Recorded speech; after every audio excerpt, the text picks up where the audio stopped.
ಎಲ್ಲ ಸಾರ್ವಜನಿಕರ ಗಮನಕ್ಕೆ ಇತ್ತೀಚಿನ ದಿನಗಳಲ್ಲಿ ಏನು ಸಮಸ್ಯೆಗಳು ನಾವು ಎದುರಿಸ್ತಾ ಇದ್ದೀವಿ ಆ ನಿಟ್ಟಿನಲ್ಲಿ ಸಾಕಷ್ಟು ಸುಳ್ಳು ಸುದ್ದಿಗಳು ಕೂಡ ಹಬ್ಬುತ್ತಾ ಇದ್ದು ಅದರಿಂದ ಸಾರ್ವಜನಿಕರು ಆತಂಕಕ್ಕೊಳಗಾಗ್ತಾ ಇದ್ದಾರೆ. ಅದರಲ್ಲೂ ವಿಶೇಷವಾಗಿ LPG ಹಾಗೂ ಡೀಸೆಲ್ ಮತ್ತು ಪೆಟ್ರೋಲಿಗೆ ಸಂಬಂಧಪಟ್ಟಂತೆ ಸಾಕಷ್ಟು ತಪ್ಪು ಮಾಹಿತಿ ಸಾರ್ವಜನಿಕರಲ್ಲಿ ಮೂಡಿ ಬರ್ತಾ ಇದೆ. ದಯವಿಟ್ಟು ಇವುಗಳಿಗೆ ತಾವು ಕಿವಿ ಕೊಡಬಾರ್ದು ಅಂತ ನಾವು ನಿಮ್ಮಲ್ಲಿ ಮನವರಿಕೆ ಮಾಡ್ತಾ ಇದ್ದೀವಿ. ನಮ್ಮ ಜಿಲ್ಲೆಯಲ್ಲಿ ಎಲ್ಲ ಪೆಟ್ರೋಲ್ ಬಂಕ್ಸ್ಗಳಲ್ಲಿ ಕೂಡ ಸಾಕಷ್ಟು ಸ್ಟಾಕ್ ನಮ್ಮಲ್ಲಿ ದಾಸ್ತಾನು ಲಭ್ಯ ಇದೆ. ಸುಮಾರು 4 ರಿಂದ 5 ದಿನಗಳಿಗೆ ಆಗುವಷ್ಟು ದಾಸ್ತಾನು ನಮ್ಮಲ್ಲಿ ಲಭ್ಯ ಇದೆ. ಆದಾಗ್ಯೂ ಕೂಡ ನಮ್ಮ ಜಿಲ್ಲೆಯಲ್ಲಿ ಪ್ರತಿನಿತ್ಯ 60 ರಿಂದ 65 KL ಡೀಸೆಲ್ ಮತ್ತು ಪೆಟ್ರೋಲ್ ಸೇಲ್ಸ್ ಆಗ್ತಾ ಇತ್ತು. ಆದರೆ ಕಳೆದ 2 ದಿನಗಳಿಂದ ಅಕ್ಕಪಕ್ಕದ ಜಿಲ್ಲೆಗಳಲ್ಲಿ ತಪ್ಪು ಮಾಹಿತಿ ಹರಡಿಬಿಟ್ಟು ಡೀಸೆಲ್ ಮತ್ತು ಪೆಟ್ರೋಲದು ಕೊರತೆ ಉಂಟಾಗ್ತಾ ಇದೆ ಅಂತ ಹೇಳಿ ಸಾಕಷ್ಟು ಸುಳ್ಳು ಮಾಹಿತಿ ಪಬ್ಲಿಕ್ಕಲ್ಲಿ ತಿಳಿದು ಬಂದಿರೋದ್ರಿಂದ ಸುಮಾರು 100 ರಿಂದ 110 KL ನಮ್ಮಲ್ಲಿ ಸೇಲ್ಸ್ ಆಗ್ತಾ ಇದೆ.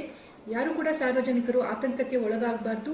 ಇದಾಗ್ಯೂ ಕೂಡ ಕೆಲವೊಂದು ಪೆಟ್ರೋಲ್ ಬಂಕ್ಸ್ ಒತ್ತಡದಿಂದ ಕ್ಲೋಸರ್ ಆಗಿರಬಹುದು, ಬಟ್ ಅವುಗಳು ರೀಫಿಲ್ ಮಾಡಿ ಅವರು ಮತ್ತೆ ಚಾಲೂ ಮಾಡ್ತಾರೆ.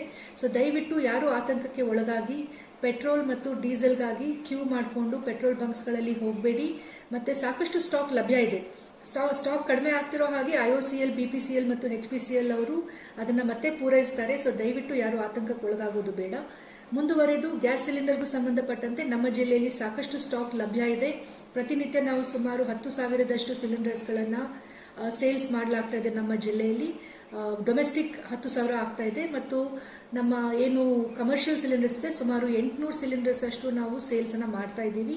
ಸೊ ಯಾವುದೇ ಕಾರಣಕ್ಕೂ ಜನ ಆತಂಕಕ್ಕೆ ಒಳಗಾಗೋದು ಬೇಡ. ಏನು ನಿರ್ದೇಶನಗಳು ಸರ್ಕಾರದಿಂದ ಬರ್ತಾ ಇದೆ ಆ ರೀತಿ ಸಾರ್ವಜನಿಕರು ಕ್ರಮ ವಹಿಸಬೇಕು ಮತ್ತು ಯಾವುದೇ ಸುಳ್ಳು ಮಾಹಿತಿಗೆ ಕಿವಿ ಕೊಡಬಾರ್ದು ಅಂತ ನಾನು ಮನವರಿಕೆ ಮಾಡ್ತೀನಿ. Thank you.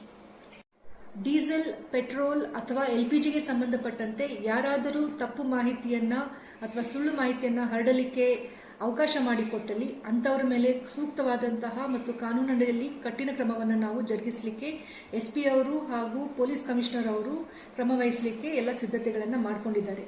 ಸೊ ಯಾರೂ ಈ ಥರದ ಸುಳ್ಳು ಮಾಹಿತಿಯನ್ನು ಪಸರಿಸಬಾರ್ದು ಮತ್ತು ಅವುಗಳಿಗೆ ಅವಕಾಶವನ್ನು ಕೊಡಬಾರ್ದು.